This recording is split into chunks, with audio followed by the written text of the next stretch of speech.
Le contexte, il a été posé dès début 2020. Nous avons réalisé un bilan carbone qui a montré que notre impact était de 1 882 000 tonnes de CO2. Donc là, on s'est vraiment pris une claque et une prise de conscience sur la nécessité de changer notre business model pour réduire cet impact de manière considérable. Nous avons mis en place un plan d'action qui vise à tenir une trajectoire de réduction de l'empreinte carbone par produit vendu de moins 50% d'ici 2030. Ce plan d'action il repose sur 4 piliers. 1, c'est l'éco-conception et l'éco-sélection des produits qu'on va vendre en magasin et sur le site. 2, c'est développer toutes les solutions de l'économie circulaire, le recyclage, la réparation, le reconditionnement, le réemploi. 3, c'est décarboner toute l'exploitation, l'énergie des magasins, le transport.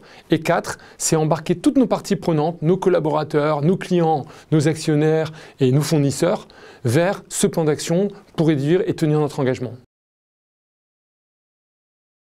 Le caractère innovant de ce programme EOS, il est surtout lié au fait qu'on est dans une approche vraiment systémique. L'idée, c'est que ce n'est pas l'affaire d'un service, l'affaire d'une direction, c'est l'ensemble de l'entreprise qui va pivoter vers ce business model de plus en plus circulaire. Que ce soit en logistique, aux achats, aux ressources humaines, évidemment en magasin, à l'informatique, il n'y a pas un service qui échappe à cette mutation. Et je pense que c'est ça l'innovation de ce programme, c'est d'embarquer tous les services de l'entreprise. Alors les premiers résultats sont encourageants. On a par exemple déjà formé plus de 500 collaborateurs à la fresque du climat, c'est-à-dire près d'un collaborateur sur 3 de l'entreprise a été sensibilisé à ce sujet du réchauffement climatique. On a également commencé à accélérer sur la collecte de déchets d'électroménager pour les confier à notre partenaire Economia pour les reconditionner ou à Ecosystème pour les recycler.